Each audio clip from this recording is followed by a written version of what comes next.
மேலே ஃபுல்லாக இருக்குது.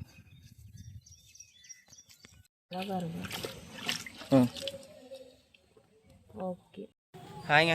ரொம்ப நாளாகவே நம்ம சப்ஸ்கிரைபர்ஸும் சரி நிறைய கமெண்ட் வந்தது. ஆனால் எனக்கு அத்திப்பழம் வேணும், அத்திப்பழம் வேணும். அப்புறம் அந்த பொடி எப்படி ரெடி பண்ணுறேன்னு சொல்லி கேட்டு இருந்தாங்களா. நீங்கள் பார்த்தா ஒரு மரத்தில் செமையாக அத்திப்பழம் பழுத்துருக்கு. அதை ஃபுல்லாக பிச்சுட்டு வந்து பவுடர் ரெடி பண்ண போகிறேன். இது ஒரு டிஃப்ரெண்ட்டாக பவுடர் ரெடி பண்ணுவேன். அந்த வீடியோ எப்படி இருக்குன்னு ஃபுல்லாக பார்த்துட்டு கமெண்ட் பண்ணுங்கள். மறந்துடாமல் இந்த வீடியோ யாருக்கு ஷேர் பண்ணுங்கள். நம்ம சேனலை புதுசாக பார்த்தா அப்படியே சப்ஸ்கிரைப் பண்ணிக்கோங்க. மரத்துட்டு வந்துட்டேன். மரம் ஃபுல்லாகவே பழமாக இருக்குதுங்க. மேலே போய்ட்டு காட்டுறேன். மேலே ஃபுல்லாக இருக்குது. மரத்து மேலே தாங்க நிற்கிறேன். இங்கே தான் மேலே தான் கொஞ்சம் அதிகமாக இருக்குது. இருங்க காட்டுறேன். இது எப்படின்னு கொஞ்சம் நேரத்தில் கொட்டிடும். வெயில் ஏறினாலே உடனே கொட்டிடும். நாங்கள் போயிட்டு வந்துட்டேன். ஒரு 8லேருந்து 10 கிலோ வரையும் இருக்கும்னு நினைக்கிறேன். பூச்சி நிறையா இருக்கும். இப்போ அதை நம்ம க்ளீன் பண்ணணும். இதை இதுக்கு முன்னாடி இந்த பவுடர் ரெடி பண்ணி கிட்டத்தட்ட 3 வருஷம் ஆகுதுங்க. கல்யாணத்துக்கு முன்னாடி இதை நான் ரெடி பண்ணி சாப்பிட்டுட்டு இருந்தேன். அதுக்கப்புறம் இப்போ தான் பவுடர் பண்ண போகிறேன். அது நம்ம சப்ஸ்கிரைபர் நிறைய பேர் கேட்டதுனால பிச்சு எடுத்துகிட்டு வந்துட்டேன். இந்த ட்ரேவில் கொட்டி கழுவிட்டுருக்கேன் எல்லாத்தையும். இந்த மாதிரி ஒரு ட்ரேவில் மாற்றி எல்லாத்தையும் நல்லா கழுவணும் ஃபஸ்ட்டு. இங்கே பாருங்க, அத்திப்பழம் பிச்சுட்டு வந்து வீடியோவில் நான் இப்போயே சொல்லிட்டேன். சொல்லிட்டியா? நான் இப்போ தானே வந்தேன்.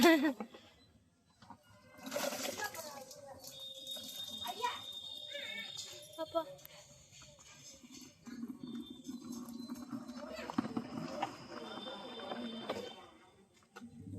கீழே விழுந்ததெல்லாம் பொறுக்கலையா? ஏன் அம்மா? அதே எல்லாம் தரம் பிரிக்கணும். கீழே விழுந்ததும் பொறுக்கல. எல்லாமே வந்து மரத்தில் பிச்சதாங்க. கீழே இருந்து ஒன்றும் எடுக்கவே இல்லை. 1-2 தான் எடுத்தேன். இந்த மாதிரி நல்ல குவாலிட்டியாக இருந்தால் எடுத்தேன். இப்போ இதில் வந்து இந்த பழத்தெல்லாம் அழிஞ்சு போடலாம், தூக்கி போடலாம். அதையும் யூஸ் பண்ணலாம். இருந்தாலும் இந்த வாட்டி நான் வீட்டுக்கு ரெடி பண்ணுறேன். முக்கிய குறிப்பு, இது விற்பனைக்கு அல்ல, வீட்டுக்காக தான் ரெடி பண்ணுறேன். நம்ம சேல்ஸ் ரெடி பண்ணால் இன்னும் நல்லா நீட்டாக க்ளீனாக ஹைஜீனிக்காக ரெடி பண்ணுவோம். அது இல்லாமல் சீசனும் பழமும் கிடைக்காது. சிவாவுக்காக மெயின் அதை பாருங்கள். இந்த மாதிரி பழத்தெல்லாம் என்ன பண்ணுவோம், தூக்கி போட்டுருவேன். நல்லா குவாலிட்டியாக இருக்கிறத மட்டும் தான் யூஸ் பண்ணுவேன். மரத்துலேயே பிச்சது தானே? ஆமாம். இல்லை அதில் 1-2 அதிலே காஞ்சி பண்ணிக்குது. அந்த மாதிரி அணில் கடிச்சது இதெல்லாம் என்ன பண்ணுவோம், நம்ம தூக்கி போட்டுருவோம். இதுங்க அதை பிரிச்சுட்டு அடுத்து ஃபைனல் அவுட் போட்டுருவாங்க.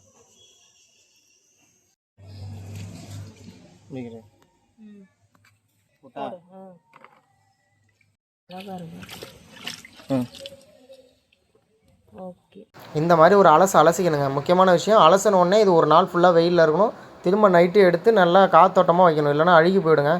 அலசாமல் வெட்டி காய போட்டால் பிரச்சனை இல்லை. இதை அலசிக்குவேன் நான். ஒரு அலசி வச்சுங்க வெட்டாமல். இப்போ வெட்டி இன்னொரு நல்லா க்ளீனான ஒரு தண்ணியில் எடுத்து போட்டுடணும். ஏன்னா அது உள்ள இருக்கிற தேவையில்லாத விதை பூச்சிலாம் திரும்ப எடுத்துடலாம். நான் எப்பயுமே 2 அலசம் அலசுவோம். வெட்டுறதுக்கு முன்னாடி ஒரு டைமு, வெட்டிட்டு ஒரு டைமு. கிட்டத்தட்ட இப்போ 2-3 பக்கெட்டு காலி ஆயிடுச்சுங்க தண்ணி. பார்க்க இடம் தான் நீட்டாக இருக்காது. ஆனால் எந்த வேலை செஞ்சாலும் கொஞ்சம் நீட்டாக தான் நான் செய்வேன். இது குட்டை வெட்டிட்டு இந்த மாதிரி வெட்டி அலசிட்டு திரும்ப வந்து இந்த வீடியோவை எடுக்கிறாங்க.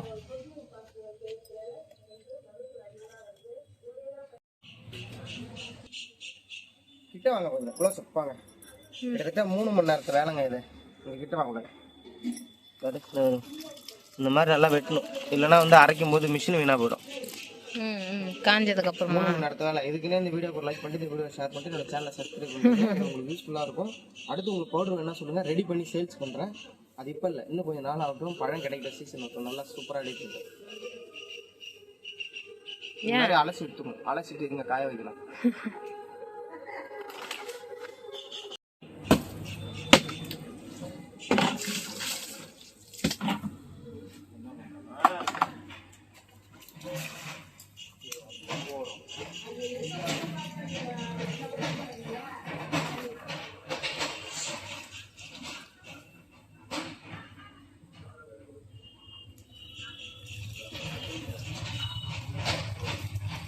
அடுத்து காய வைக்க போகிறாங்கங்க மேலே. ஸ்க்ரீன் கட்டரில் ஒரு புது புடவை இதான் இருக்குது. இதில் தான் இப்போ போயிட்டு நான் மேலே போய் காய வைக்க போகிறேன். ஆமாம், இதே பாருங்க, அலசி வச்சாச்சு.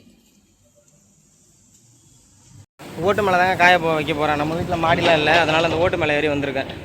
இவ்வளோக்கும் ஒன்றா இருக்கலாம். தான் பாருங்க, நம்ம வீட்டிலே ஒரு அத்தி மரம் இருக்குது. அதில் காய் காய்ச்சி முடிஞ்சிச்சு. அதில் பிக்காமல் விட்டேன். இங்கே போகணும். வேறு லோடு தாங்காது. பயந்து போனேன். கம்பி மேலே போய்ட்டுருக்கேன்.